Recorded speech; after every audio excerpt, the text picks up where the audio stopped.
Hey, everybody. Welcome back to Therapist Theater. My name is Josh Treese, and I'm coming to you from Music City, USA, with the podcast that takes a look at relationships and mental health through the lens of movies, TV, and pop culture. Big news. Starting with the episode premiering in 2 weeks on March the 6th, me and that week's guest will be answering your questions on the show. Do you have a question you'd like to ask a therapist about relationships or mental health? Or have you seen something about a relationship or mental health in a movie that you'd like to ask about? Send your question to therapisttheater@gmail.com. To protect your identity, we won't use names when we answer. This week's guest is Mallie Easterlin. She was a classmate of mine in my grad program and specializes in therapy with adolescents and emerging adults. Because she owns stock in Kleenex, she brought a movie this week that made Leigh-Ann and I cry so much that our apartment flooded.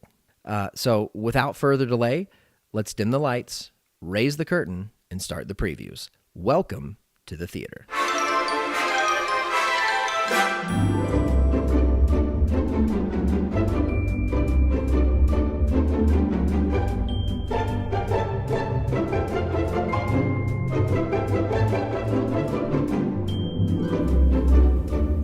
We're on. Yay. That's it. Cool. That was a great show. Thanks so much for coming today. All done. Hi, Mallie. Hey, Josh. Welcome to the show. Thank you. We are at Trevecca, second Yes. episode taped here, this time in a study room, though. There were a couple of times where I would come up here to read. Oh, yeah? And it was, it would be in the winter because the leaves were off the trees. And I would turn the lights off in here because you could see the skyline of Yeah. the city. Love And it. then I wouldn't read. Of course. I would just sit up here and look at the city and probably, I don't know, surf the internet and Nice. read articles about comic books on Wikipedia or something dumb like that, and then go home like, I didn't get any reading done. Oops. Doggone it. But here we are again. Second episode taped here. First one was with Sasha at the Counseling Center. So let's talk about you. Yeah, totally. Yeah. The question that I start off asking everybody Okay. is, why therapy? Why therapy? Good question. I think it's interesting that we all kind of have our own stories as to how, we end up as a therapist. But mine, I'd say, I just have memories of being young and just not feeling like I belonged, and that being really hard. And entering into therapy for myself and hearing for the first time someone say, "Ugh, that's hard," or "I hear you." And so that was really powerful for me, and came to really value, that feeling of belonging and being heard and being validated for the things we feel. And so, from a weird, chain of events, I ended up in grad school for marriage and family therapy, and now I'm a therapist. Did you get your undergrad in anything related? Yeah, my undergrad is in human development and family studies, so a kind of similar vein. But it's interesting with that major, it's not clear cut what kind of job you can do with that.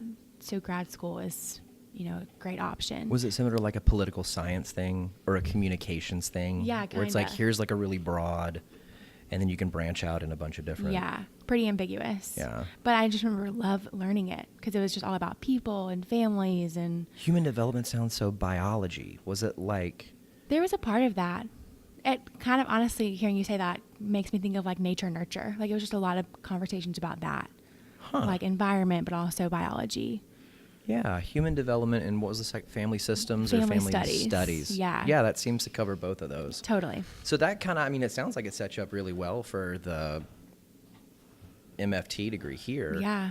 I love hearing you say that you, when you were younger, struggled with feeling like you belonged. Yeah. I don't love hearing that, but Right. one of the themes that seems to be coming up here on the show with everyone I talk to is that, just that, hey, I struggled with loneliness. I felt like I Yeah. didn't belong. I felt like I was less than, and it seems to be that is a common quality in people. I know that Sasha, when she was on, just talked about how everyone that she talks to, client-wise, says that, they feel marginalized in some way. And then I always spin that into, well, you just got a bad case of being a person. Because if every single one of us is feeling it, I think that probably the next stage is to get every single one of us talking about it. Yeah, because, so true. Yeah. So you felt like you didn't belong, and then it was a therapist that really said to you. And then were they saying, hey, you do belong, or did they just kind of like sit with you in it? Hey, that sucks, that's hard. Yeah, definitely sitting with me in it. And kind of the first time that it was an outside perspective, that was really powerful. Like someone who didn't know me from anywhere else. They just knew what I was telling them. And so powerful in my honesty and sharing what had been hard, and someone saying, yeah, that's hard, and not trying to fix it and not trying to say, oh, but, this or that. So that was really powerful. But there were, going to therapy was important. But there were other people, other relationships that were a gift and were redeeming. Yeah, that added in. Yeah, totally. Huh. How do you think that your time with your therapist shaped your direction in heading into therapy? Was it did something just click in and you said, like, was it, I want to be like my therapist, or was it just, I really, this thing that he's giving me, is impacting me so much, I want to pay it forward? Yeah. To be honest, I didn't have many of those thoughts of like, oh my gosh, this therapist has been so impactful to me, I want to do the same thing. I honestly think I had thought about being a therapist before I'd ever walked into therapy, which was interesting.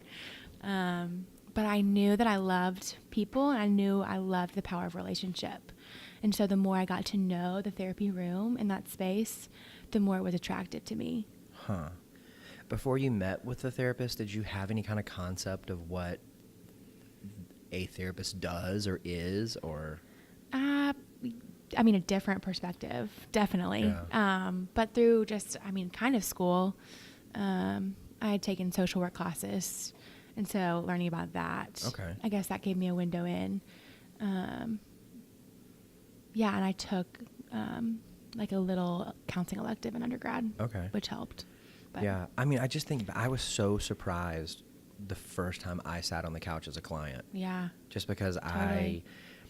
I think I just had that like Sigmund Freud psychoanalytical picture in my head of like a dude with a beard and glasses and a pipe and a tweed jacket with leather patches, and he sat on a chair behind a couch that I laid down on facing away from him. Oh, wow. And, very interesting. Tell me about your mother. Like that kind of thing. Yeah.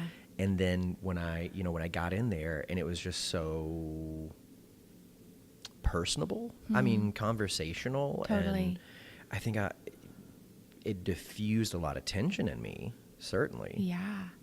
And just kind of helped me realize, oh, this isn't it's not a doctor's appointment. It's not a physical. So it's not me like sitting there and then somebody doing all of this examination of me.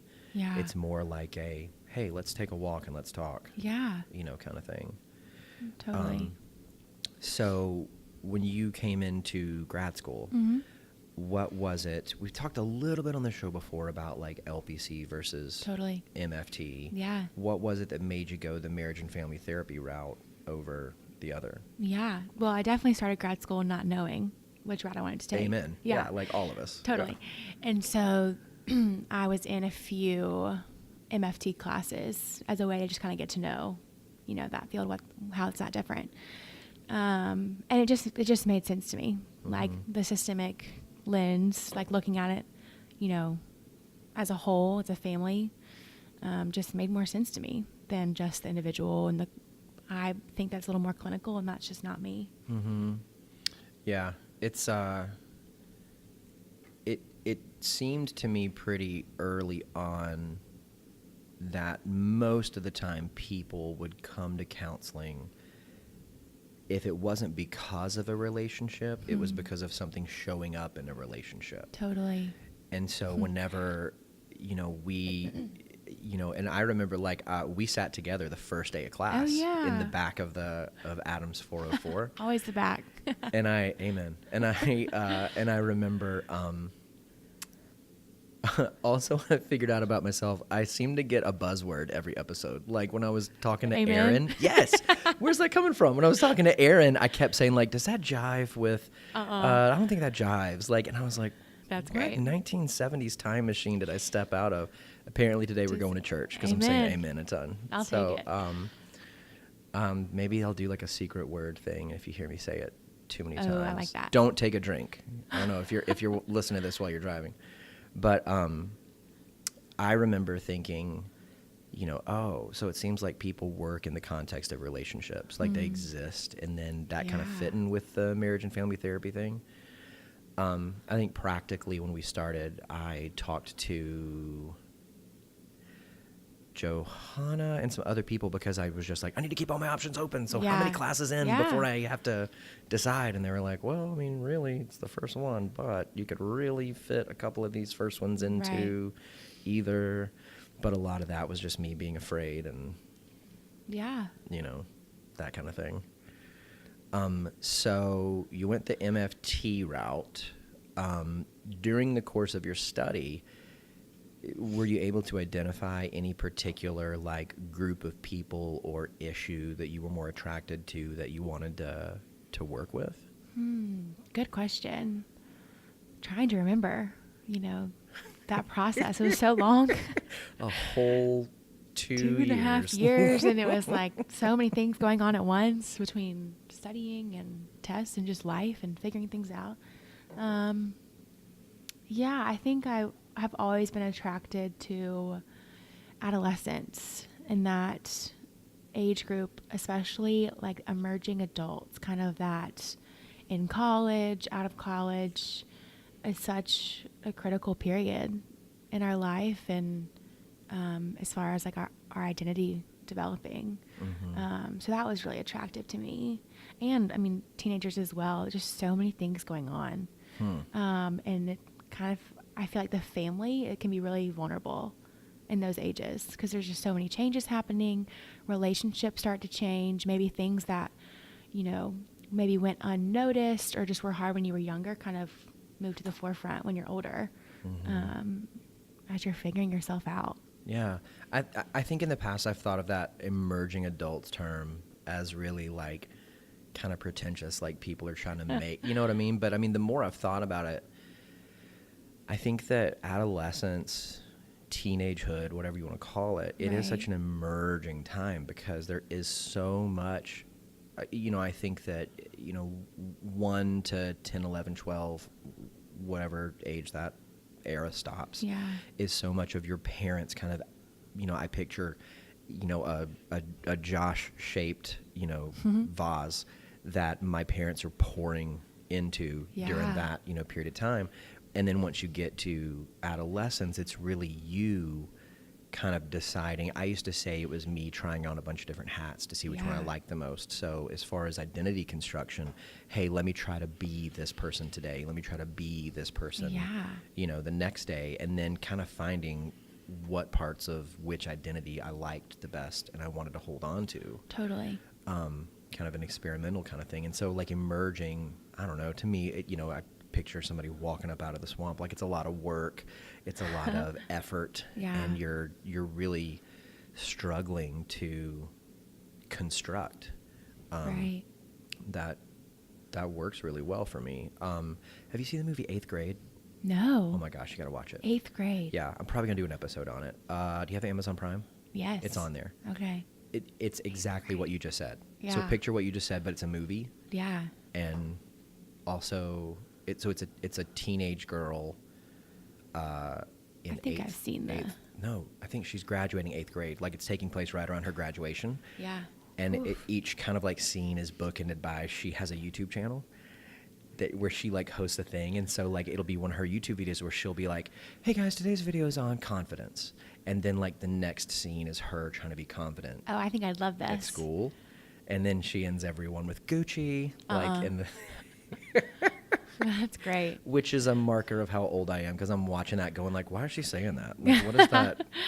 That's great. I know what Gucci is, but I don't know why she was Yeah. doing that. So you mentioned emerging adolescents, teenagers. You did your internship here at Trevecca with all the college students. Yeah. So clearly it's not so much like emerging, like these are 13 and 14-year-olds. Is there like one side of the adolescent spectrum age-wise? I mean, are you gravitating towards college students, or is it really just anybody around that era that's kind of trying to figure themselves out? Really anyone in that in that age bracket. Yeah, for sure. I think college can be when you're in college, I mean, you might not have the time or resources to invest in counseling or enter that space. Trevecca, I think, is really lucky in the counseling center they have here, as well as the culture around mental health. We had a lot of students coming in. Yeah. I think we had a wait list almost every semester. Yeah. Which is funny because I feel like we had 1 billion counselors that worked with us, and still wasn't enough. Yeah. I mean, we had more counseling interns than most big schools have counselors. Counseling departments, yeah. Which I think is so unique and such a gift for these students that they have that resource. Mm-hmm. Yeah, I remember several times during the course of our tenure as interns here, trying to think back to my undergrad, and I don't remember there being any kind of maybe there was and I wasn't aware, but any kind of mental health resource on our campus. I know that there were various deans. They had a dean of men, they had a dean of women, and knowing that if I needed to talk to quote unquote somebody, I could go see one of them, which was a person with the best of intentions and lots of patience and zero clinical training. Yeah. Which sometimes is helpful, but sometimes you need something beyond, hey, chin up, walk it off. Totally. Which, I mean, I went to a Bible college, so a lot of times you also filtered in the whole, like, here's some verses you can read, and that kind of thing. So you are now in private practice. I am. And still kind of focusing on the same group of people? Yeah. And it's been interesting. With that age bracket comes their parents. Huh. Because they tend to be pretty involved, of course, in the younger adolescent ages. Younger than 16, typically. They're pretty involved, which adds an interesting layer to my job. But at the same time, regardless of where these adolescents are finding themselves, where these kids are, I think it's a gift that their parents are bringing them in, that they're involved. They might not agree with me when I say that, but still having that person, advocating for you or viewing your mental health as important, I think is such a gift. Yeah. I think that it would be really easy for a parent to, I was going to say discount, but that's not exactly the word I'm looking for, but downplay a kid's maybe struggle. Hey, you're going to school, you got a roof over your head, clothes on your back, and food on your table. Like, what do you have to be, worried about? Like, just, walk it off and, that kind of thing. And so I think, for any parent who is willing to, I think it takes a certain amount of humility. I was about to say the same willing thing. to say, like, hey, as a parent, like, maybe I don't have this as much as I could. And so I'm going to reach out and get some help outside of, our four walls. Yeah, I think when a parent reaches out for therapy for their child, I think it feels a little bit like them saying, like, I messed up or I might have done something wrong. Really? I think they attach it to them. I think they tend to be really terrified that they're messing up their kids, which I totally understand. It's scary. Yeah. That makes me really sad to hear that. I know. I mean, I know I've had, adolescent clients as well, but I think, it's not quite as A plus B equals C when it comes to raising a kid. It's not quite like you did X and your kid turned out Y. There's so many millions of variables in there that, you know, if it might not have had anything to do with you. Yeah. And so I had a friend one time, you know, ask me, hey, you know, if something's going on with your car and you don't know what's going on, what do you do with it? Well, I take it to the mechanic. Why do you take it to the mechanic? Well, because they know the most about cars. Huh. So then if something's going on with your mental or emotional health, and I was like, oh, I see what you did there. Yeah. You know, but I think that, you know, I mentioned it taking humility. I think it takes courage, you know, because I just think that we want to have so much control sometimes that Absolutely. to reach out and ask for help, it's a big step, and it's one that I try to honor and steward really well with my clients, just to say thank you so much for A, you know, reaching out for help, and B, trusting me to sit with you and to help you. Absolutely. And I remember saying to somebody at the end of our internship, like with the clients that I had here, I learned so much from them, so much more from them than they could have ever learned from me. And I don't mean that in like a minimizing kind of way, like downplaying myself. I just mean to be with somebody in their story, you know, is so affecting. Yeah. So I texted you, I emailed you to ask you about doing this. Let's talk about the movie that you picked. Yeah. You picked the movie Wonder. I did. Tearjerker. Holy cow. I had no idea. I know. It blindsided me. Basic premise of the story. What happens in it? Yeah. So the story is about a kid named Augie, and he has a facial disfigurement, and he was born that way, and over the course of, you know, his early years, he has several surgeries, you know, to help him hear or to attempt to fix his face. And so the story kind of picks up as he is starting middle school, and before this moment, he was homeschooled by his mom, and so now he's kind of entering into school for the first time, and a middle school, which is terrifying, to say the least. Oh, yeah, terrifying. Yeah. And he has an older sister who's in high school, and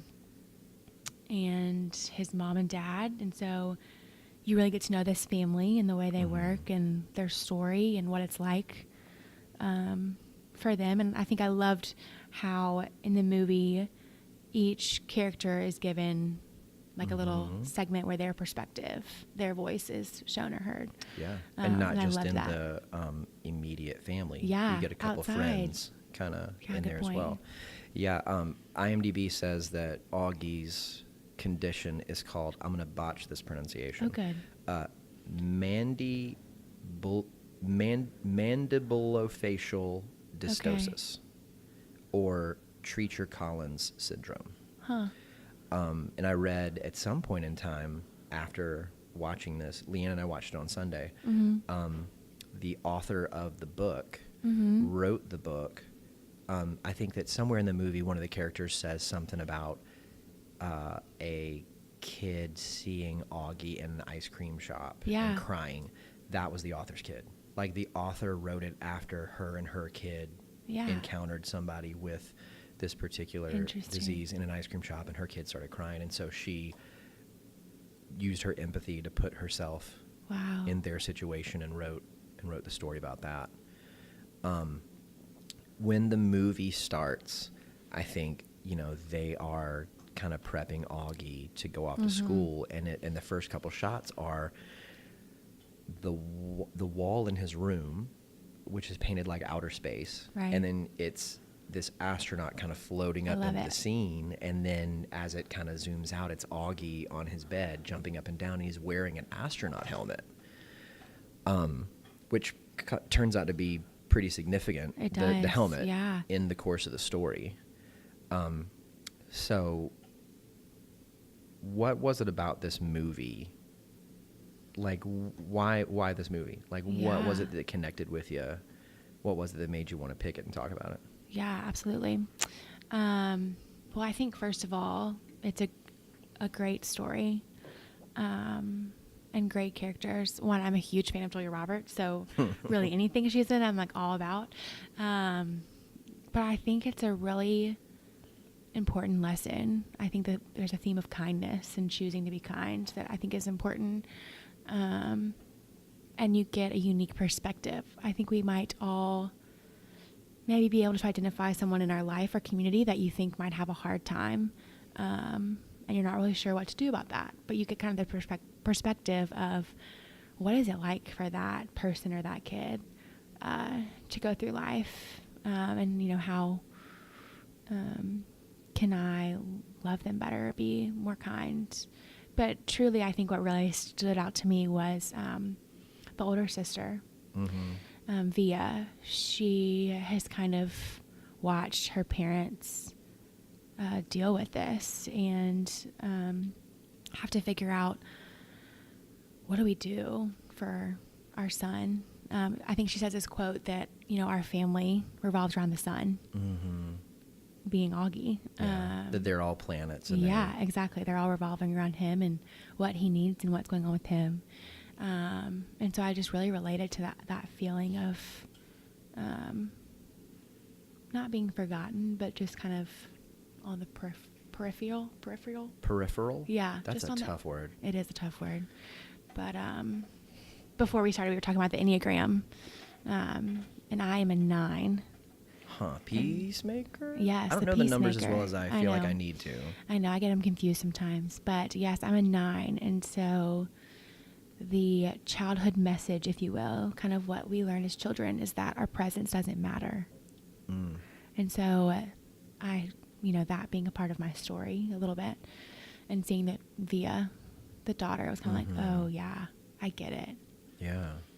Yeah, I know that when we were like texting about it, that's really the thing that you brought up at first, was her part of the story. And I think that it would be really easy in this kind of movie, especially because Augie is kind of, no pun intended, the face of the movie. It would be really easy to kind of make the story all about his struggle at school to adapt and overcome. And so I think I said to Leigh-Ann at some point in the movie, oh, this is like Game of Thrones, because they're showing each kind of chapter from a different character's perspective, and the story's being told from their point of view. And I like capital LOVED loved how they zoomed in on her and allowed her point of view to be one of the ones that they spent so much time on. I looked up like one of the things that we studied, marital life cycle or family. Yeah, that was our first semester. Yeah, it was something like that. But we talked about family roles and how within each family, and I think that this is Virginia Satir, but how in each family, each person, and a role is not like hey, you get assigned this role for the rest of your life. Right. It's really, how does the system need to adapt at any given time? But some of the roles that we talked about were the family hero. So like the quote unquote responsible one, the placater. So like the people pleaser, the scapegoat, which could be, a lot of times, if we have a family showing up to the office, for counseling, sometimes that's called the symptom bearer. And it's, whenever the family gets in the office, hey, what brings you in? Well, this person is acting in such a way, and it's the one that everybody wants to point to and say is the problem, but that's not really how systems work, and so that's just the one that it's showing up in. There's the mascot, which is really like, hey, there's pain in the room, let me lighten the tension, and kind of distract. And then there's the lost child, which is sometimes called the adjuster. And like, even when you were talking about like, number 9 and that kind of core message, it makes me wonder, is it, which I mean, I think that, growing up, I hit a lot of this too, but like, is it, I know that the message that a 9 maybe is hearing is that I don't matter or my presence doesn't matter. But what I'm wondering is, and I think that Liv in the movie showed this, I think she even said when they first had her go into school, Via, Liv, Via. I got 2 of the letters right. Close. Because her name was Olivia, right? I don't know. I just thought it was Via. Yeah. But that makes sense. Olivia. Yeah. When they showed her going to school, I think she talked about how her job was to kind of stay out of the way. Yeah. Because the storm, coming from Augie was so powerful. Yeah. And so it makes me wonder if it the message they're getting is I don't matter. How does that get turned into my job is to stay out of the way? Yeah. It sounds like, to me, she's always trying to figure out how much space to take up. She's always trying to figure out, what do I need to just figure out myself, bear myself, and, what can I, let my family know, let them in on. Yeah. That makes sense. Yeah, and especially for her, at some point, I don't really know the timeline totally, but at some point she decides she's going to sign up for drama club or school play. or theater or school play, however you want to say it. And her family finds out that she did this, and she immediately minimizes, oh, no, it's not a big deal. I'm just going to be, I think, running lights or, which she was an understudy. Right. I mean, the thing that I just looked up on those family roles, come on, it's got some strengths and some deficits of a lost child. Oh. So the strengths, they're independent, they're flexible, they have an ability to follow, they have an easygoing attitude, and they're quiet. Deficits says they're unable to initiate, they withdraw, they're fearful of making decisions, they have a lack of direction, feel ignored or forgotten, follows without questioning. So interesting, ability to follow in a strength, follows without questioning as a deficit, and difficulty perceiving choices and options. So, I mean, this is not an authoritative list. This is just, on the first page of Google, something that popped up. But I think it's an interesting way to look at it. I mean, I know that we saw some of those things in her character. I think she did follow kind of easily. Once she met Justin, who was her her boyfriend's name? I don't remember. Yeah. Let's look it up. Once she met him, he invited her into the theater group. But remember when she first met him, she told him that she was an only child. That's true. Yeah.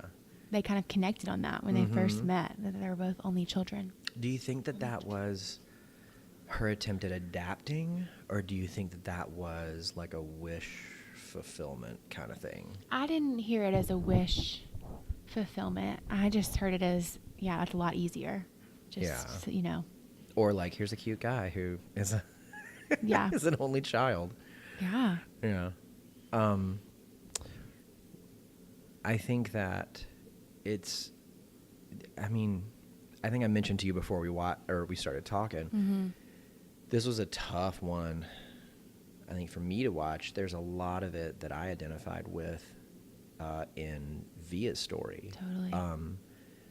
I have a little brother who has autism, and so growing up, there were a lot of challenges that required, our family's full attention for everybody to kind of stack hands on. And there were a lot of times that I kind of felt like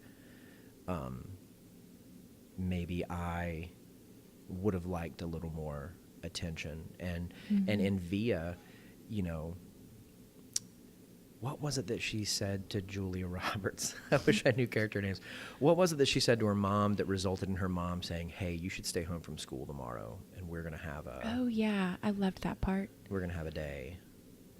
I remember she immediately. She came home late from school. She had gone to Coney Island. That's what happened. It was after the scene with her remembering her grandmother. Yes.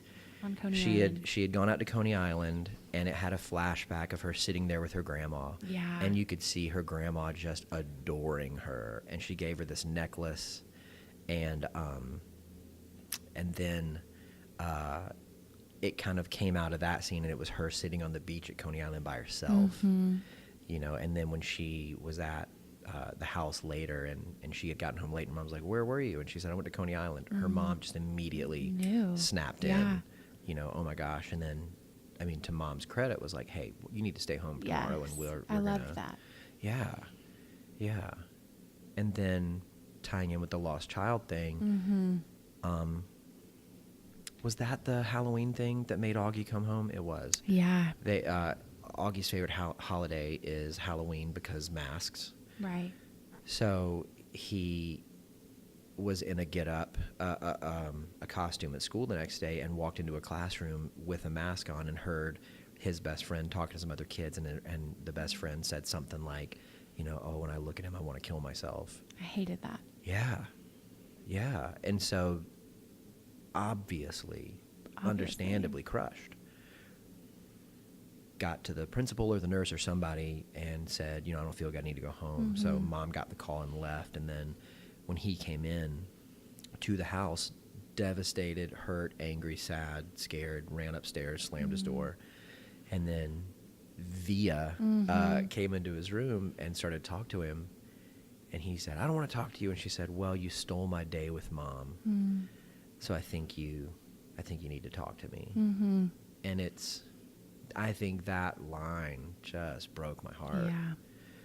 You know, so much of the family's attention is going towards Augie. Is there any left for me?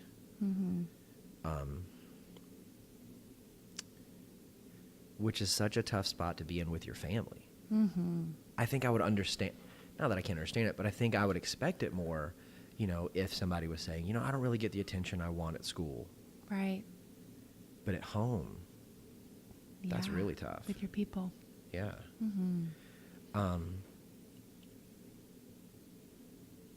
What do you think could be said to somebody who's struggling with that? That's feeling like the lost child. Yeah. Gosh, that's hard. And is that something that's relegated just to an actual child? Or could there be somebody who has grown up who's still feeling the same way? Yeah, I think about there's probably a lot of adults walking out there that really, you know, resonated with Via's story and her place in the family. I would imagine that an adult who felt like a lost child probably doesn't want to share their story, probably doesn't feel like they can share their story. They might not feel like that's valid. Like and with her, you know, Augie's story is so big. Mine she is learned just to stay small. Yeah. So I'd imagine, you know. Is that is she devaluing her own story, or is that just still kind of I think she was just trying to survive. Yeah. I think that's what she did to survive in her family. And so it just became a learned thing for her. Yeah. To make herself smaller in a sense. So I would imagine any moment for that person to just be given space would be so important. I think back to what you were saying at the beginning about like sitting with your therapist and how, you know, they didn't try to course correct, they didn't try to fix, they just sat and they were with you. Yeah, and said, oh, absolutely. that sucks. And I think, you know, for the person who has these like lost child identifications or feelings, to be able to get into a room with somebody and that person to zero in on you and to give you the whole space, what a gift. Right. Man, that just seems like it'd be so healing. Yeah. And I know, you know, so scary. I mean, for the actual person struggling with that. And I think about times like in my own life, you know, when I felt like that lost child and saying, I want that attention. And then if somebody does swing that spotlight over, how all of a sudden you're like, I don't want this attention. Get it off me. Because you're so used to operating in one mode. Yeah. That when that mode gets switched up, it's that homeostasis thing again. When that mode gets switched up, you're just like, what do I do with this? Yeah. It almost puts a lot of pressure Yeah. Like I think about Via finally getting that day with her mom, watching a movie, and her just being crushed when mom has to leave. Like she felt the weight of that, of just time with her mom. You know what I mean? Like it almost put it maybe in Via's mind a certain pressure on it. And then you said surviving or making it in the family, you know, because I think when you look at the mom and the dad in there, you can see that they love and adore both their kids. So it's not so much like a nature thing, like they, you know, lift Augie up on a pedestal intentionally and forget about Via so much as it is because of the nature of his. They have that shot several times where they're zooming out of a corkboard and there's like 30 hospital bracelets tacked up on it of just times that they've had to have him in the hospital and have things happening to give him the kind of care that's been needed. I think he even, in his narration at the beginning, said just to help him breathe. Yeah. So Via, oh my gosh. I love it. Lost, maybe I'm mixing Lost Child and Via together. I don't know. Lost Child. Yeah, I think that her part of the story is really what I would say, you know, that's the reason to watch the movie. Yeah. Obviously, Augie overcomes a lot, but that's kind of the dark horse in the whole story is her. Yeah. It also did show other characters' perspectives as well. Yeah. So I really liked how they even had a little part with his friend. Yeah, it's cool. Jack Will, who is the son from A Quiet Place. Have you seen that? No. Oh, don't. It is terrifying. Yeah, it sounds so boring. I just thought he was like the cutest little kid. Yeah. Ever. Yeah, he was, oh man. Who's the guy from The Office? John Krasinski? Yeah. Yeah, him and Emily Blunt's son in A Quiet Place. Oh. So Jack Will meets Augie. Not first day of school, like orientation kind of thing, or the principal kind of assigns Jack Will as Augie's buddy. Yeah, Augie shows up at the school ahead of time to get a little tour, and the principal links him and two other kids up with him, Julian, Jack Will, and Charlotte, maybe. Girl who is on Broadway. Yes, that was who her. Loves the fact that she is an actress. Yeah, she does. And then they are kind of walking Augie through the different classrooms and stuff, take him to the science classroom. He lights up. Julian kind of right then starts kind of showing some, gosh, I don't even know what you'd call it. He's just mean. Like he just starts kind of picking on Augie and. Yeah. Which fast forward to the end when you get to know Julian's story with his family. Yeah. It was so interesting seeing that side of it too. Yeah. But you see even in that original moment in the science classroom when Julian kind of, I don't know, says a mean comment or two, Jack Will kind of sticks up for him and says like, "Hey man," he does. And so as they begin to get to know each other more, there's even a part where after school one day, Augie offers to kind of teach him some science things for the pop quiz and says, "Why don't you come over to my house afterwards?" And then when they're walking up to his mom afterwards and he's like, "Mom, this is Jack Will. He's going to come over." Mom is like, "What?" She says to herself, "Okay, I got to be cool." Yes, I love I that. gotta be cool. And I think one thing that I noticed in that scene too, whenever Mom and Dad and Via were walking Augie to school, they would do so with him wearing the astronaut helmet. And then at the entrance to the courtyard, I guess it was, they would take the helmet off. And then he'd go in, and when he would come out, they'd be waiting with the helmet. He'd put it on. That moment that him and Jack Will walk up, and I think they even have their arms around each other's shoulders. He doesn't get the helmet from Mom to walk to the car. And it's just this beautiful, like, oh my gosh, he found a person. Yeah. You know, so powerful. And another, you know, one of the themes that keeps showing up on the show here is, you know, everybody's basic need to belong. And you just see a great example of that then. And so that's why I think it hurts so much more, that scene later at Halloween where he hears Jack Will saying what he said. And you find out, I think he says something like the principal told him to hang out with Augie or something like that. But then even if it started that way, which this might be the plot to She's All That, even if it started that way, he genuinely got to know him and got to just love and appreciate him throughout the course of their friendship. And so I think, when Augie just says, hey, I don't want to talk to you anymore, and kind of gives him the deep freeze, I think Jack Will's legitimately hurt. And he can't remember why. Yeah, he doesn't get it. Yeah. And it's not until another child later kind of decides, I'm going to be Augie's friend. And then they tell him, you need to talk to Augie. And he's like, I've tried. He won't talk to me. And they just say, Ghostface. That's all I can tell you. Because that was the costume that he was wearing.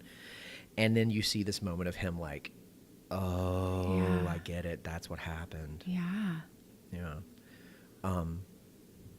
And I don't know, maybe his story is the least developed in it, but you do just kind of see his mom asking him, hey, the principal thought that you would be the right kid for this because of who you are, just kind of, I guess, giving a little context to, he's a kid that does care about people. He's a kid that is, I don't know if I like the term a good kid. But certainly an empathetic kid, a kind kid, a kid who tries to include others. And I liked that. I liked their friendship a lot. I got really scared towards the end when they were at that camp. Me too. Oh my gosh. I thought something bad was going to happen. Yes. They got into that fight and he fell and hit his head on a rock. And I was like, if they make it to where he stands up and falls back down and dies from something, like, I am just going to lose it in this movie. They had already, spoiler alert, let the dog die, and that crushed me. I was like, this is already a sad movie. It's a theme in Owen Wilson's movies. It's the second movie that... What does he have against dogs? Yeah. Come on, Owen. I was like, at least let the dog live. Wow, my dogs keep dying. Wow. Oh, gosh, Owen. Yeah. You also get a little bit of a side story of Via's friend, who's Miranda. named Miranda. Yes. Oh my gosh. I loved her story. Yeah. What is it that you loved about it? Well, I loved, like, how, Augie and Via and mom and dad, like their family, the Pullman family, that's their last name.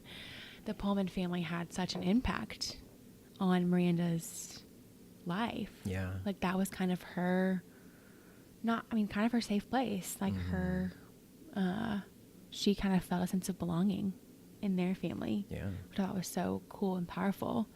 I obviously didn't like the story of, her parents and. What was it? Because, you see at the beginning when they show back up at school, Via and her are now split apart. What was it that did that split? Yeah, so I think Miranda went off to camp.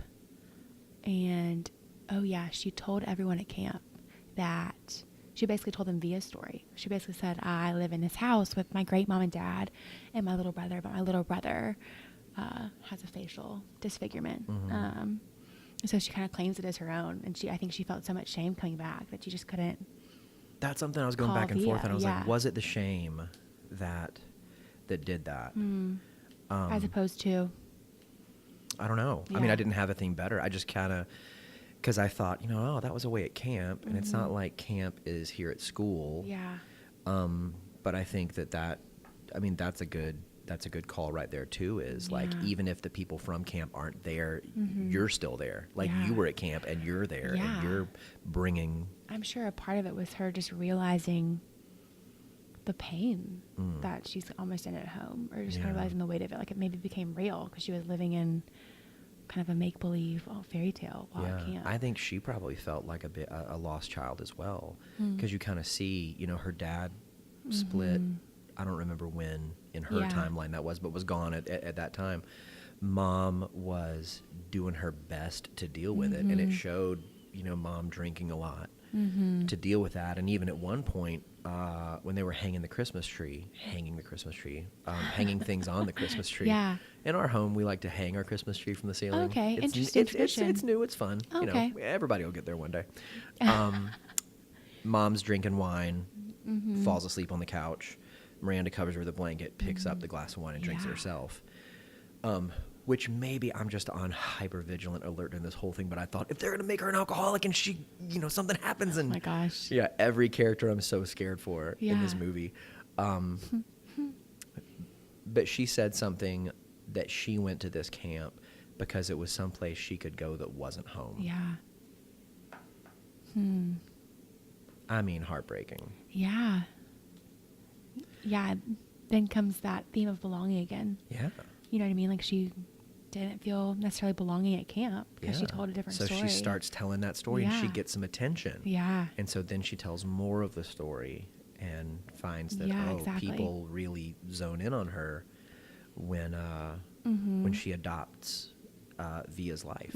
So she comes back and it's like, okay, now what? Yeah. What do I do now? I'm back to being me. Yeah. And then later on, and I still, I don't know, I still felt really disconnected from her in the movie until I think it was she made a phone call to Augie or something like that. And you find out, not only was she over at the Pullman's house a lot, but she really connected with Augie in a really powerful way. And she was the one that gave him his astronaut helmet. And she just really cared about him and loved him and, looked at him as a little brother. And so it wasn't so much that the story she was telling at camp was completely false. I mean, I think she did look at Augie as a little, that's true. as a little brother. But the way she was telling it, like she was a part of the Pullman family. And I think that was a wish fulfillment. Her family life was just so that's a good rough. point. Or maybe not rough, but it's not necessarily that for a rough family life it has to be, I'm going to use the word abusive, like intentional kind of roughness, because it could also hurt to be neglected, to almost be like starved of affection and attention. And I think that's a lot of what she was going through, is just this, Via felt lost because there was so much attention and all of it had been given to Augie. Miranda felt lost because there was no attention at all.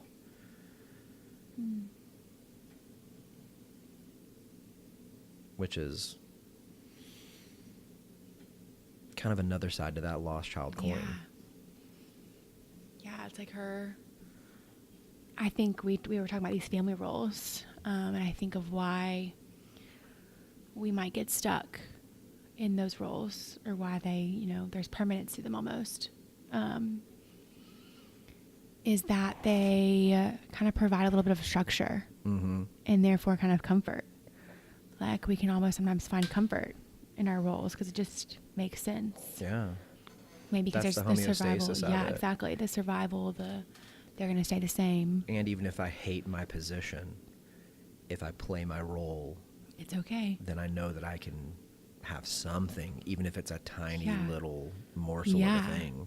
Yeah, so I think about, Miranda and her family and a ton of change. And I'm sure just she was kind of, her role maybe is shifting. So I'm sure that comfort almost, or structure is out the window. Like I just keep picturing that scene of her putting the blanket over her mom, and like she's kind of becoming the parent of her mom. Yeah, there's some parentification there. Yeah, exactly. Some kind of exchanging of roles. Her taking care of mom. What do you think? Is that the same side? Is that a different side of the same coin of the lost child?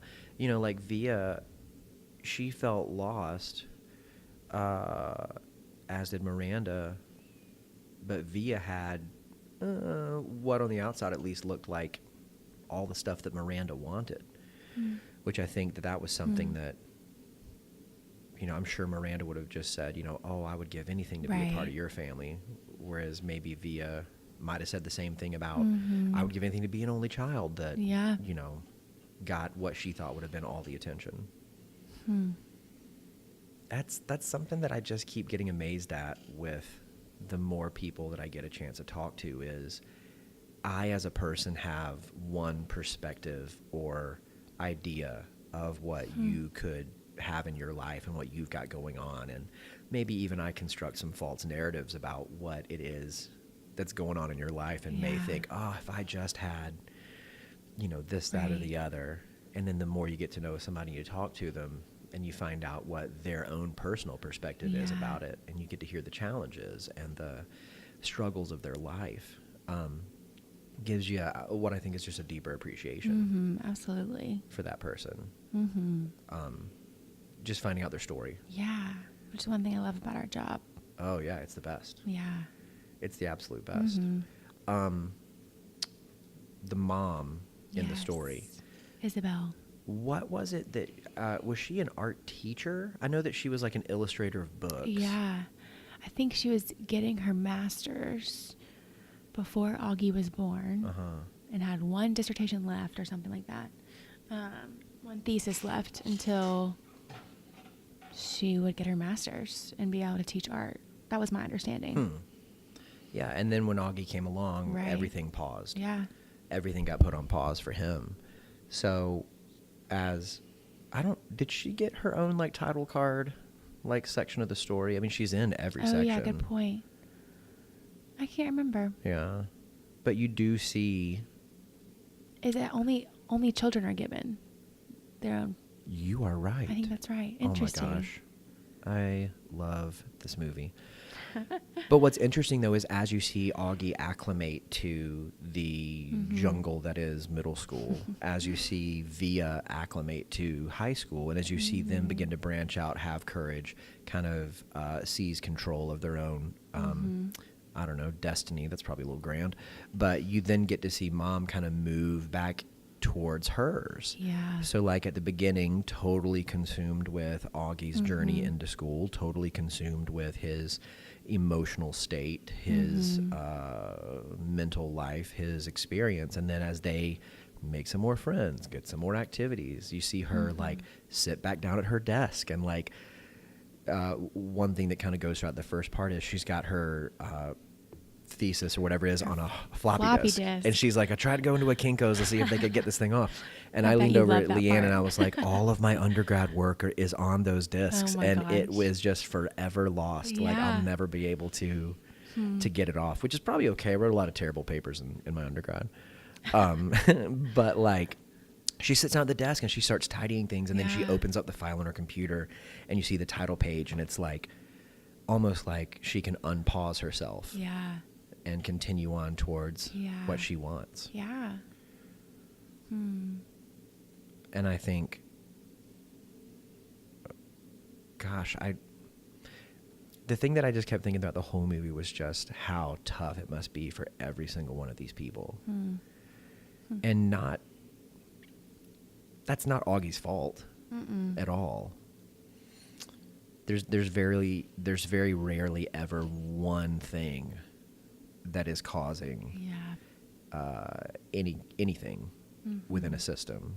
It's just all of these intricate pieces conspiring together. Yeah. Which I think is the whole push of like what we studied in school. Yeah. This whole systems thing is it's not so much like, hey, let's look at the one person who's causing all the trouble, but how do all the parts work together to keep this thing running? Totally. I think one of my favorite, not themes, but just something I noticed, was this idea of what we call attachment, and how important it is that our parents, our caregivers, are meeting our basic needs, from the time we're born until we leave home and thereon. And you see like both Mom and Dad kind of serving as Augie's secure base. Like he kind of looks back to them a few times in the movie. Literally, like when he's entering into the courtyard of the school. Yeah. Or like when he's sitting in the principal's office. Yeah. And like those kids show up and he didn't think that he had to meet kids today. And he's like, looks at his mom and is like, oh, real kids now? Like I have to do this now? Ugh. Yeah. And Mom's like, you can do it. Like I know you can. And I love that part. But the best part is when, this tearjerker, but he comes home and it's like, Mom, like, why do I have to be so ugly? Yeah. And Mom's like, you're not ugly. He says, "You're my mom. You have to say that." Yeah. She's like, "I'm your mom. Shouldn't that count more?" Yeah, it matters the most. Yeah. And because I know you the most. And I just loved that. I think that's true in all things. Yeah. That the people who know us the most, their say matters more than anyone else's. Yeah. And I loved that part. Yeah, I think, and I'm sure that this is showing up just because it's the way that I practice as well, but attachment keeps showing up on the show as well. Totally.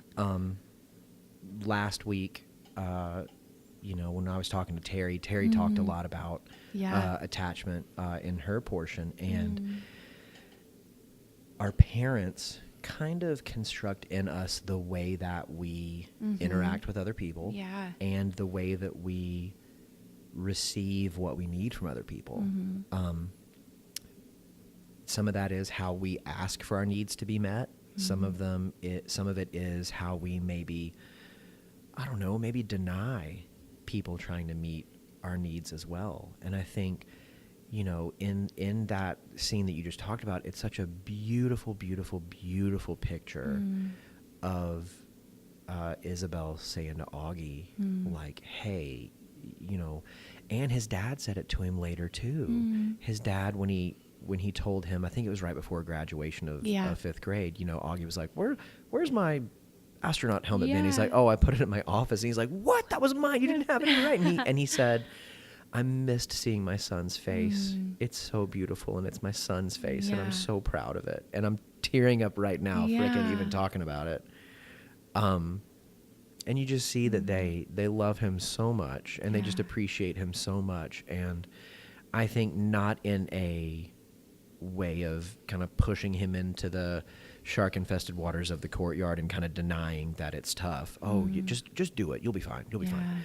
But in a, like what she said, the fullness of knowing him and knowing his struggle, and even in the midst of it, just saying, I see you as so beautiful, and inside, outside, all of that.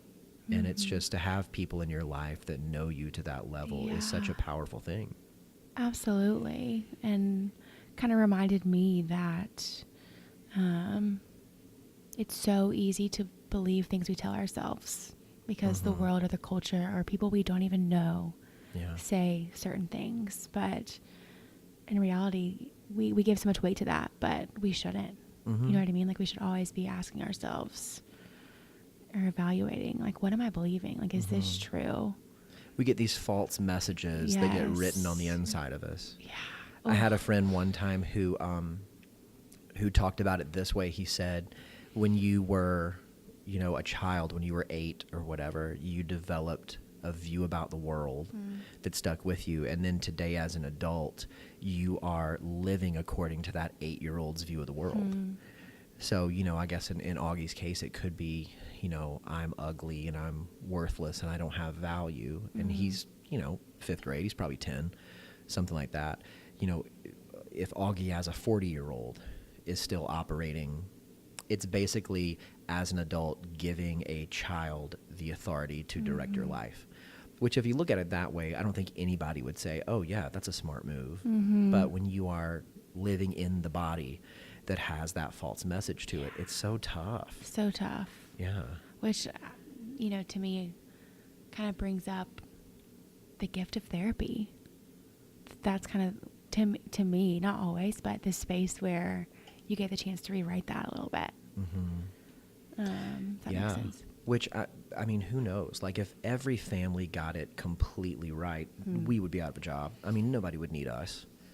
But thank goodness that somewhere back in the past, someone said, hey, everybody needs somebody to sit with. Everybody needs somebody to see them. Everybody needs somebody to, from an outside perspective, in an unbiased way, is able to listen and evaluate and just kind of say, I hear what you're saying, and I understand what you're saying, and I need to tell you out of love, that's not true. Yeah. You're not ugly. You're not worthless. You do matter. Yeah. And if nobody else in the world, if you don't hear anybody else in the world say that to you, you need to know that there's one person that's sitting in front of you right now that's going to say that. And I think it was something that impacted me so much when I went in, and from what you were saying at the beginning, impacted you so much so that it birthed in us the desire, the want to be able to give it to others. And it's such a great gift that we have. I mean, that we get to receive from others to be able to do that. Yeah. So true. So anything else in the movie stick out to you? The dog. I couldn't figure out what in the world was. Sweet Daisy. I was like, what is the point of having the dog die? Yeah. I guess maybe it was a time marker. I don't know. Yeah.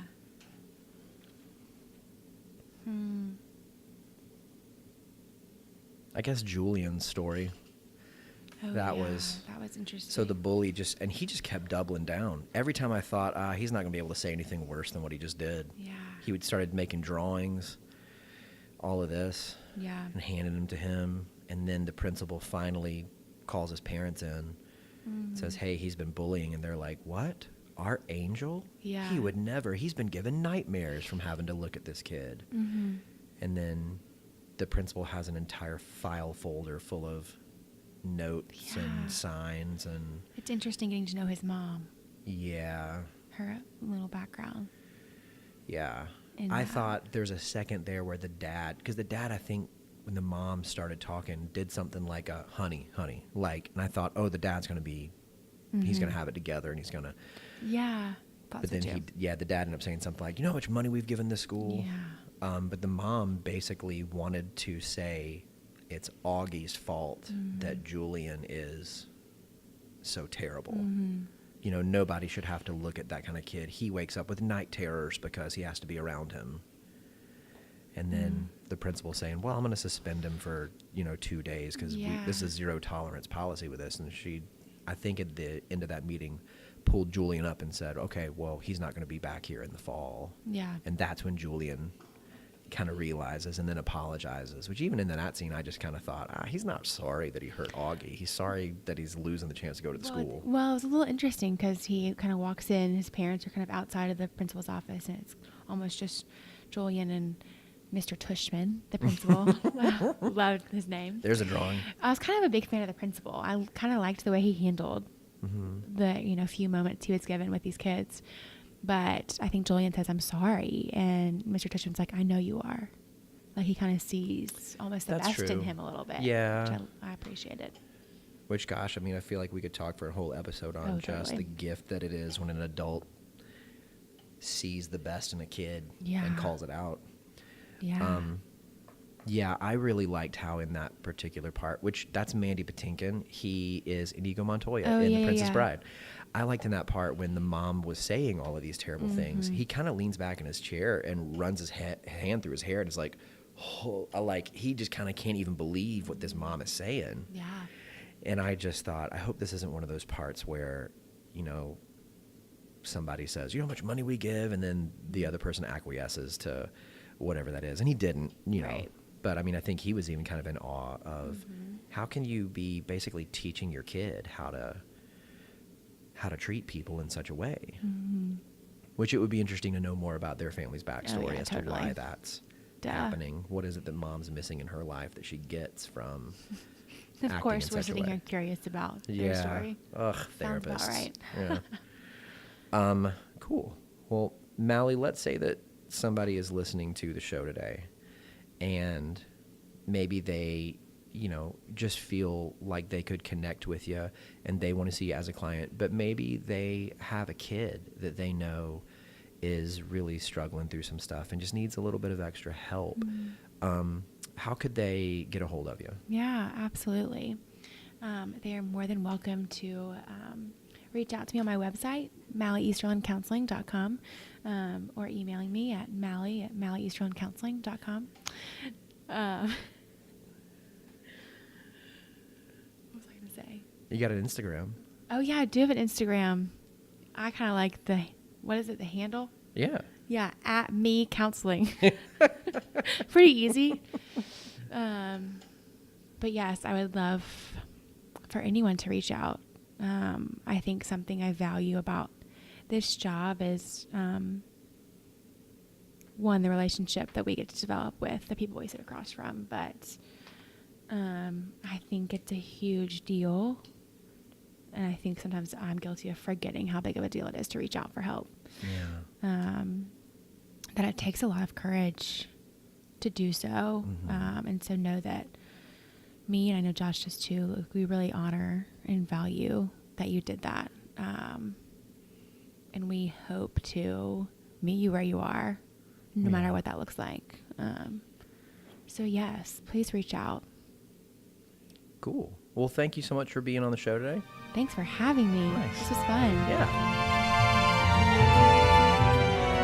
So I think most of the audience knows by now, before the episode comes out, certainly before the episode comes out, but also before I record the interview with the guest, you and I watch the movie together.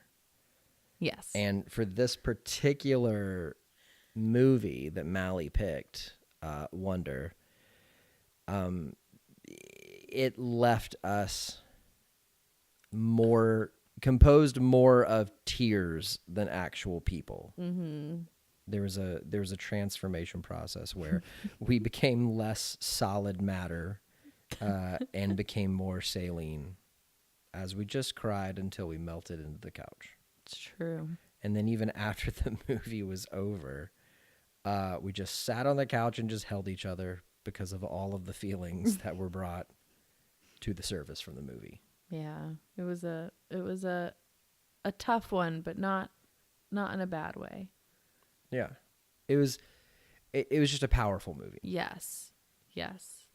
Did you like it? Oh, I loved it. So good, so cute and uplifting, and also powerful, and it made us think and talk, which,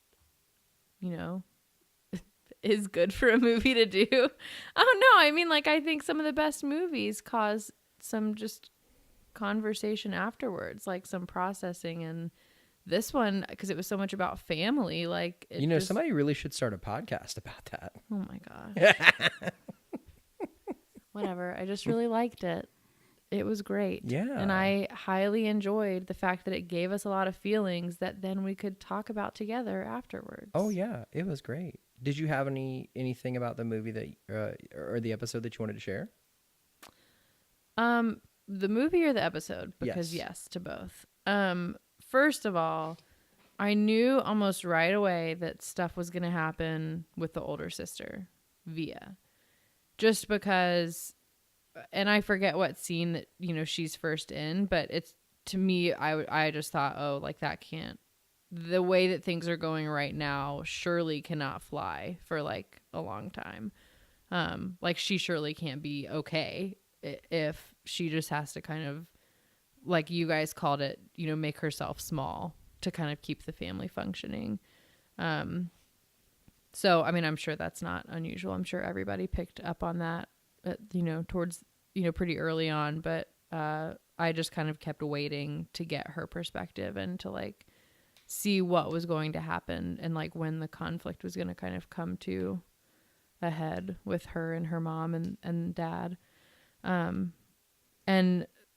the scene I think that probably made me cry the most, as you could attest to, is when Augie comes home after hearing Jack Will say something mean about him. And he says that he got sick at school, and he comes home, and Via was supposed to have a date with her mom. And I first was surprised that Via went into Augie's room to ask him what was wrong. 'Cause I just thought selfishly, I don't think that I would be able to do that in that situation. If I felt so upset and I felt like my time with my mom was stolen from me by my sibling, I don't know that I could be the person who goes into my sibling's room and then cares for them at the same time. So I thought that was just cool of her, and also probably showed just the power of her love for Augie. And then the part that really got me, and it's because it reminded me of my older brother, is when she gets him talking about what happened at school, And then she shares what has been going on with her at school, you know, that she has kind of lost her best friend. She doesn't feel like she fits in. She says to him, school sucks, and right now we are each other's best friends. And that just, that's when I became tears. Yeah. Because it reminded me so much of my brother, and just there being times where stuff would go on for me and he would talk to me about it and kind of help me, like, even just learn ways to cope, even if it was arguing with mom and dad, and he would kind of be like, listen, this is what you've got to do. He literally told me, you got to pick a song and play it in your head when they're lecturing you.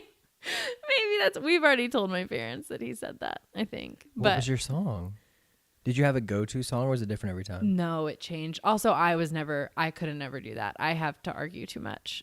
I couldn't like let things go. That was why he tried to tell me to do that, because it just reached a point where I think I would argue with mom and dad just like too much.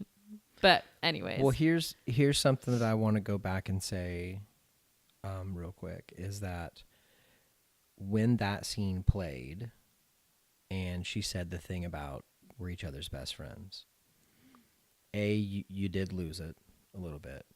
But B, once you collected yourself enough to where you could see again, the very next thing you did was you reached for your phone and you texted Jeffrey. Yeah.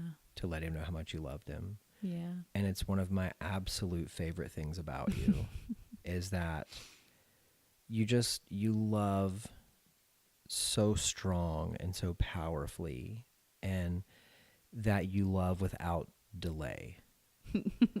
Like, love for you is a priority. Yeah. And it's one of the reasons why, well, A, it's one of the things I love the most about you, but B, it's one of the reasons why I'm just so thankful that I get to be your husband. Because I just get to not just receive it, but I get to see it. Yeah. Like, directed towards other people. Yeah. And a part that I thought that I had about that scene that I really loved is, you know, Augie has this traumatic experience at school. His mom comes gets him, and it takes Via's day away from her. I think I did the same thing. You in the episode. did again. Yeah.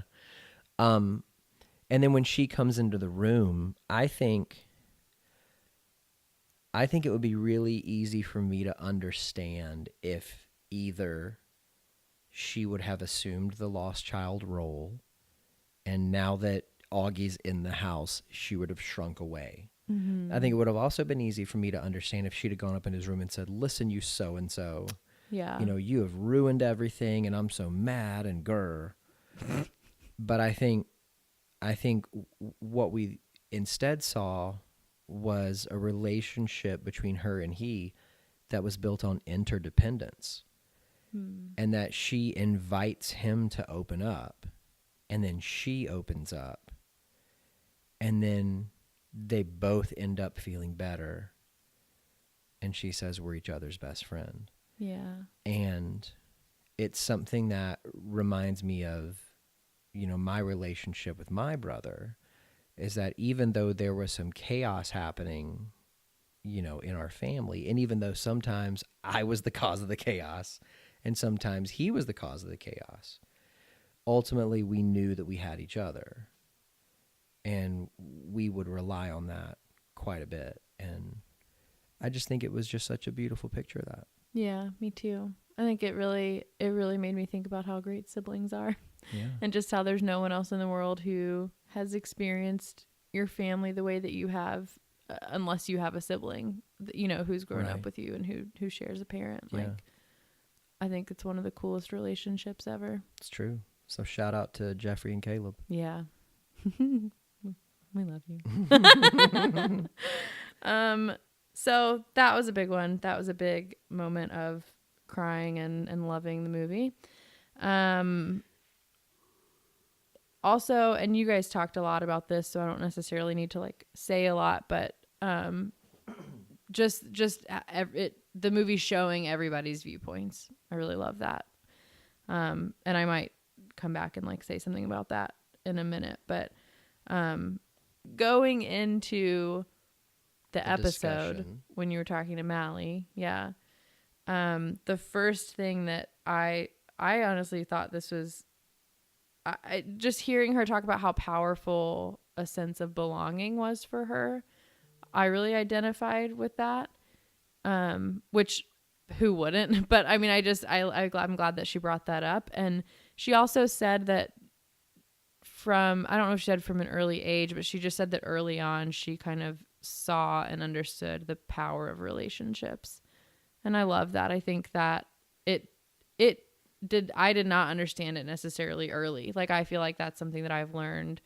I mean, I'm young, so I can't say like later in my life, but I just mean, I think it did take me a little bit to kind of get it, how important relationships are in processing your life and also in healing. Like, I think so much healing can take place in the context of relationships, even if a lot of hurt has come from relationships. I think they're still the best place to have healing. I think you and I's relationship is a great example of that, and one of the best ways that I have learned it. Because I think before I would have tended more towards, I can do it myself. This is something that I need to fix within myself. I don't know, just a very, I just had been afraid maybe to depend on someone else for internal processes. And I think that something really beautiful happens when you can kind of merge those two things together. Like, of course you need your internal life and your internal, your own independent processing. But when you open yourself up to be in like a healthy and really interdependent relationship, I think that can just be really valuable. The other thing I thought was interesting from you guys talking was when Mallie said, she was talking about her clients and how parents, a lot of times the parents are the ones that are like calling to sign their kid up for therapy or whatever. And I forget which one of you said this, but maybe it was her, like just talking about parents attaching a feeling of failure to that, to like having to ask for help from their kid or for their kid. And I thought, I don't know why it struck me when you guys said that, but I think that's something that is probably true for all parents. Speaking as, not a parent myself, and not, I don't have any experience to go off of other than that I have parents, and I think that I've seen them have similar feelings when I go through something really tough, or even when I talk to them about something that I have gone through that's really tough. I know that I think that I'm probably like 98% sure that that's something they feel. And it's at least a thought that runs in, through their head. Is there any sense of responsibility is there any responsibility that they have for this tough thing that I am going through or had to go through? Mm-hmm. Yeah, I think that in Chip Dodd's book, The Voice of the Heart, he talks about all feelings not being good or bad, but just being alerts. And he talks about feelings having a gift and an impairment. And when it comes to shame, the gift of shame is humility, which leads to relationship. And the impairment of shame is toxic shame, which is kind of this message that plays inside of you. I get the visual of like a finger, kind of wagging back at you, kind of from a little higher, a finger pointing down at you. And toxic shame, other words for it could be, I'm just beating myself up, I'm being hard on myself, that kind of thing. I think when it comes to parents and children, that, I think during Terry's episode on Eternal Sunshine, we talked about when the stakes are,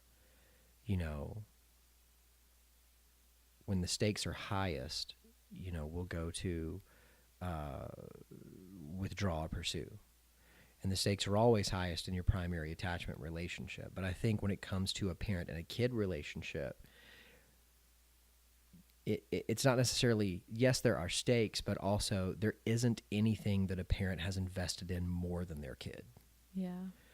Like everything from when it comes to the mom, her own body, to you, there isn't anything else you've put more time into. Mm-hmm. There isn't anything else you've given more money towards. There isn't anything else that you've thought more about, worried more about, Yeah. and devoted more of yourself to than your kid.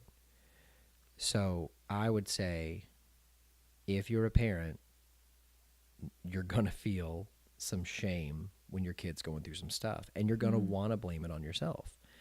And I think that when it comes to dealing with difficult things in life, just as humans go, it goes back to what I always say about having a bad case of being a person.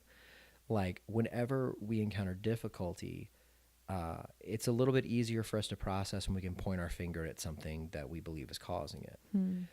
But the truth is that sometimes life is just tough, and there's not one thing that's caused something.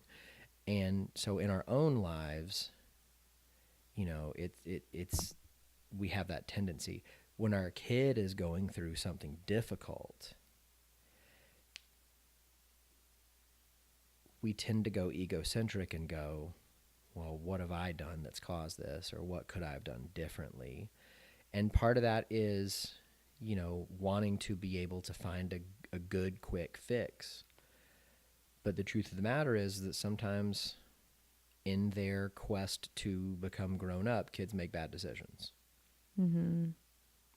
I know this as a former kid who made his own share of bad decisions. And it's not necessarily a parent's fault. You know, I know plenty of parents who are amazing and attentive and caring and loving, and their kid made some bad decisions. And it goes the other way too. Mm-hmm. I know plenty of families where the parents were sometimes abusive, sometimes absent, sometimes, you know, physically present, but mentally and emotionally absent. And their kid turned out to be, you know, somebody who is successful and smart and bright and caring and intimate and present. Yeah. And that's not to say that, you know, raising a kid's a dice roll, but that's just to say, I mean, you know, we have not had a kid yet. I would imagine, though, that when you give birth to a kid, it's not like the hospital sends you home with a manual saying, this is how you will raise this kid. Mm-hmm. Because there's not one way to parent. And so because of that, you know, it's not like in high school where the teacher said, here are the things you need to study for the test. And then you show up to take the test and you get graded on whether or not you can follow the instructions that she gave you exactly. Like when it comes to raising a kid, there is no manual, there is no textbook. And so even though it's easy to get down on yourself, in the same way that when your kid makes a mistake, you give them grace and you give them compassion. If you're a parent and you're listening to this, I would love to invite you to give yourself grace and to give yourself compassion and to know that you're trying your best. And if you're loving your kid and you're caring for and about your kid and you're spending time with them, then that's going to make a world of difference. Yeah.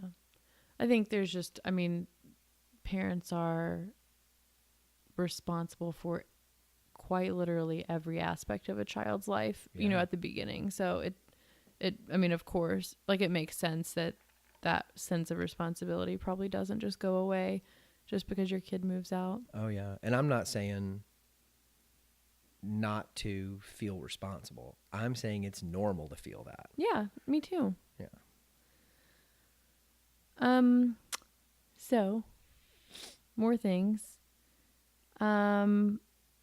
Really, I think I just have like a couple other things. The next thing I have written down is actually do see A Quiet Place.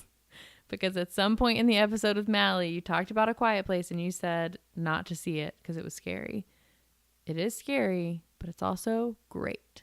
So my recommendation is that you see it if you haven't. Let the record show that My wife is wrong. Listen, ladies and gentlemen, I'm a supporter of film. I'm a supporter of entertainment.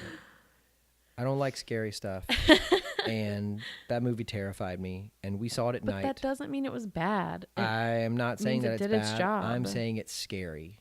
And if you like scary movies, then maybe you should go see it. If you don't like scary movies, then let's all get a group together and go see the second Lego movie. Listen, I don't usually like scary movies, and I liked it. That's all I'm going to say, just so people can make an informed decision. So the last thing, I just want to go back to the movie showing things from everyone's point of view, because it made me think something again that I'm sure, I feel so sure that we've talked about it already, or that you've talked about it on the podcast already, but it just shows that everybody has their own story. I think that's something that I, especially more recently and in the last couple of years, have tried to be really conscious of when I am interacting with people, when I'm meeting new people. And I mean, I think especially working with people, just that everybody, I know you have said this, and I think a lot of therapists say this, that everybody's behavior makes sense in the context of their story. And I think similarly, everybody's just got stuff that they're dealing with. And just because you don't know it from talking to them a couple of times, or just because they don't come right out and say it, even if you're friends with them, doesn't mean that there's not struggles that we're all just trying to, do our best to handle. And I just think that, this movie and, other ones that show the same storyline from multiple characters' points of view just demonstrate that so well. Like even Via's friend, Miranda, when it showed what was going on in her life, all of a sudden everything made so much sense. And her behavior had just seemed so bizarre and mean and, really hard to understand before. And then you saw that and it just clicked, and you realized, and not only did you realize why she was doing the things she was doing, but at least for me, like I had a ton of compassion for her and care and sadness. And it's like it not only made sense, but it also made me care about her. And that has been my experience with people in general. I think people who I meet and right off the bat, I think, oh, I'm not going to get along with you. We're really different. And then I have just been shown time and time again that they usually have things that they're dealing with that inevitably I care about because I'm a person. And the quote that I think this might have ended the movie, or was at least one of the quotes at the end of the movie. I think Augie said it. He said, "None of us are ordinary, and we all deserve a standing ovation." And I really liked that. Yeah, I think it's another part where we burst out crying. And I want to say back to everybody makes sense in the context of their own stories.